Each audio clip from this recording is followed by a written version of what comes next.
Kia ora, good evening. Electoral Officer Graham Lowe has reported a 47% voter turnout within Invercargill, a vote which brings two new faces to the council table, as well as the return of an old one in Peter Kett. The Invercargill City Council comprises Darren Ludlow, a new face in Karen Arnold, Lindsay Thomas, Lindsay Abbott, Lloyd Essler, Graham Lewis, Ian Pottinger and Graham Sycamore, and a return of Peter Kett after 3 years away, Alan Dennis, Neil Boniface and the new face of Rebecca Amundsen. And on the Invercargill Licensing Trust, Mike Meeker, Suzanne Prentice, Angela Newell, Alan Dennis, Sean Ballieu and John Young. And for the Southern District Health Board's Southland constituency, Kay Carruthers, Neville Cook and Tim Ward. Southland District Mayor-elect Gary Tong is putting a large part of his success down to being visible and accessible around the district throughout the campaign. I was just out and about there, Hunter, and talking to the people and finding out their problems. And yeah, I'm over the moon with the result, and obviously it's down to the voters. Do you think it means a lot to the voters out there when they do see their candidate wandering around asking questions and that sort of thing? Absolutely, and I've put it out there that I'm actually going to be attending the meetings and going out into the community. I know Frana has, and it's got to continue. That's the people are the people of Southland, and we've got to put them first, as been said, and that's me. I want to be out there. So that's the key business of local government is to be seen to be doing as well as just doing. Yep, doing things for the people, and being respected, and I think I've got the respect of the community of Southland, all of Southland. I think that's been proven. I know there was only about 180 votes between Paul and myself. Two great councillors, done some tremendous work, and hey, that's how it's worked out with me, and I'll do my best. 25 years in the police must have prepared you for process, meeting process, committee process, that sort of thing, and the stresses that will come with this job. You feel prepared? Absolutely. Worked 24/7 in Te Anau and in Tuatapere for close to 18 years. I'm more than happy to be. You know how to chair a meeting? I know how to chair a meeting, yeah, and deal with conflict situations, and there's a lot of conflict in council, and there will be for years to come. So. Now, Lawrence Ewell, of course, from Local Government New Zealand, Head of Local Government New Zealand, he has nothing but praise for the Southland District Council. It is the model, he says. If you want to know how to run efficient local government, go and see what the Southland District Council is doing. That's a high standard to maintain. It is, big standard. You've had a mayor for 21 years, you've had a deputy mayor, the same one, for 21 years. Amazing. They're in the black. Great council to be stepping into, that's for sure. Key issue, I know you mentioned on election day when Dwayne Carey did speak to you that roading was that issue. This is where you're heading full-time, full-on, first up? Absolutely. Got to keep Southland District in the face of central government. I'm away to Wellington on Thursday and Friday of this week. Hopefully going to be meeting some people up there, and they won't forget where we are, that's for sure. New Zealand's record-breaking mayor, Invercargill's Tim Shadbolt, is not planning on hanging up the mayoral chains anytime soon.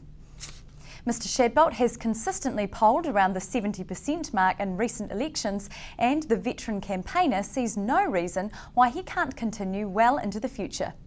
Hunter Andrews asked him if the top job was still a satisfying one. Every day that you're a mayor, I believe it anywhere in New Zealand, it is really challenging. No 2 days are ever the same. You get all sorts of issues coming at you, people coming at you with often personal problems as well as political issues. It's challenging when you're the fastest declining city in New Zealand in terms of population, trying to turn that around.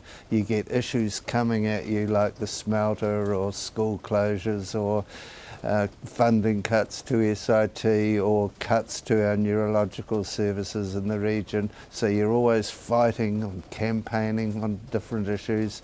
I feel very privileged to be in an exciting job, and so long as I'm healthy, I intend keeping at it. Okay, we've got a previous long-standing councillor returned in Peter Kett, who we know a lot about, of course, because he's been there. He was there up till last term. Now, Karen Arnold and Rebecca Amundsen, the new faces around the table. What do you know of them, and when will you be meeting with them? Well, I've followed the by-election with great interest, and they both performed really well there, although Lindsay Thomas had the advantage, of course, of being a former councillor, and that does seem to help. So I thought they performed well during the by-election. A by-election seems to have a huge advantage for council candidates. It's like you're getting 2 bites of the cherry, and in the previous candidates who ran in a by-election all ended up on the council eventually. So it does seem to give you a good practice run, if you like. And I think they'll be great. I'm glad we've got a gender representation. Yes, it of took, 2 look, women. yes, if they hadn't got on, that would have been it, wouldn't it? All men. Yes, it would have been all males. So, and they're replacing 2 female councillors that retired. So, I think that's important. Karen Arnold, of course, an award-winning journalist. She won an awards actually looking into council. It'd be interesting to have that eye on the inside now. Yes, it's an unusual role to be both involved in journalism and in local government, but I think it gives you a good perspective. I was very impressed with the work she did on bond contracts. It was certainly an impossible situation from council's point of view, in that we had 6 new CEOs in 5 years, and I think any company would face a challenge, and what she did was analyse what those challenges were, and it was a very good piece of journalism. After the break, more from the local body elections.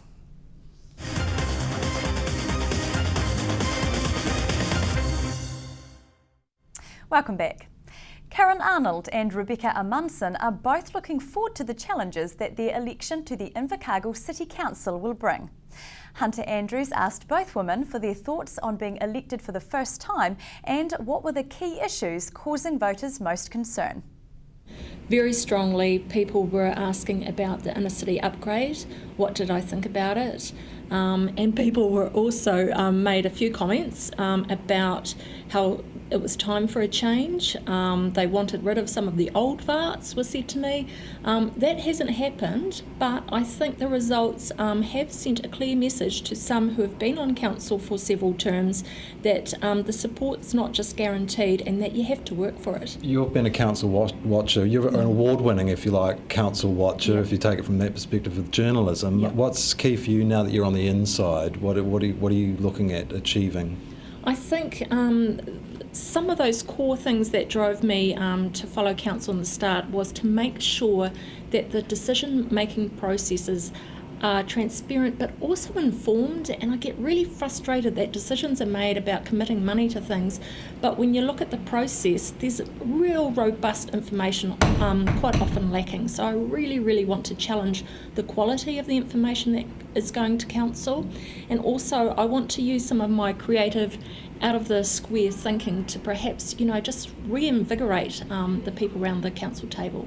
Mayor Tim Shadbolt, I mean, he is enthusiastic about you coming on board, so you'll be most welcome of his support. I've got to say that during my working career as a journalist for the Southland Times, Tim and I went head-to-head a few times, especially earlier on in my career there, but as time went on we had a good mutual respect for each other, and so I think people may be surprised, but I think we'll work really well together.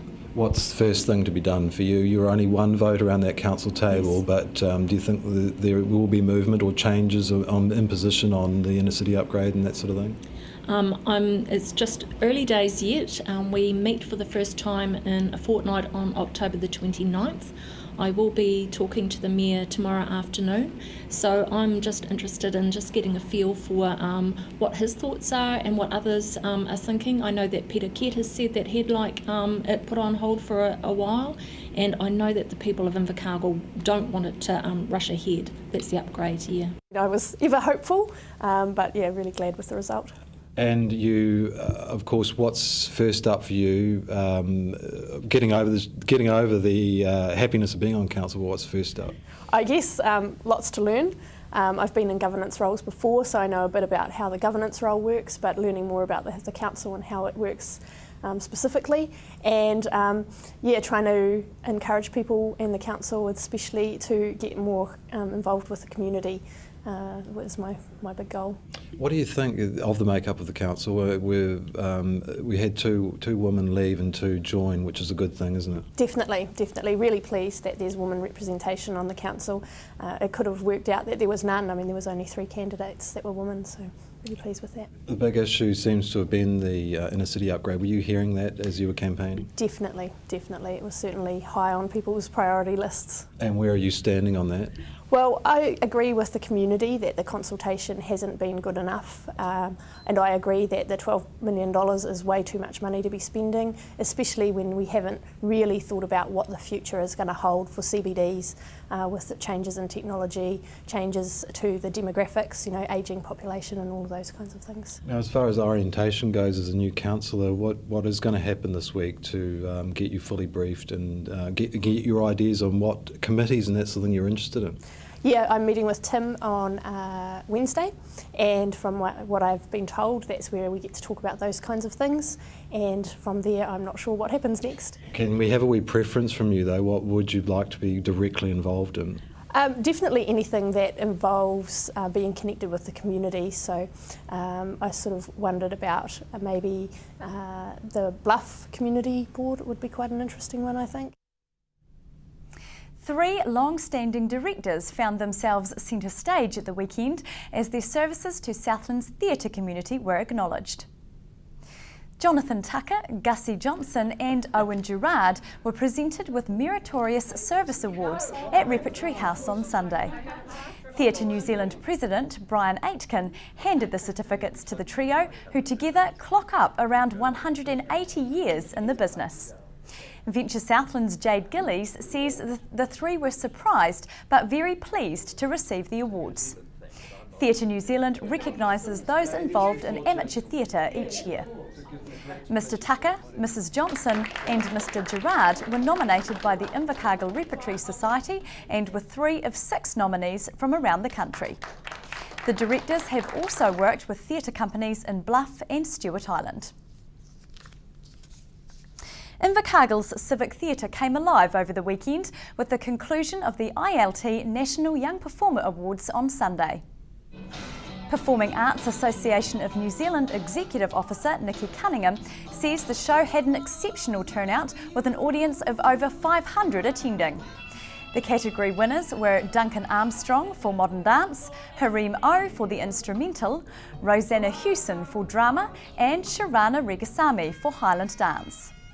Mrs Cunningham says the Australian judges were thoroughly impressed with the high standards of performance.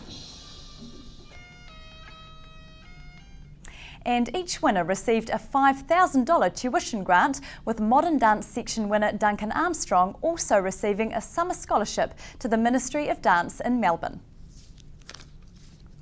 That's it from the news team for Monday. ITM Cup action up next in sport. Good night.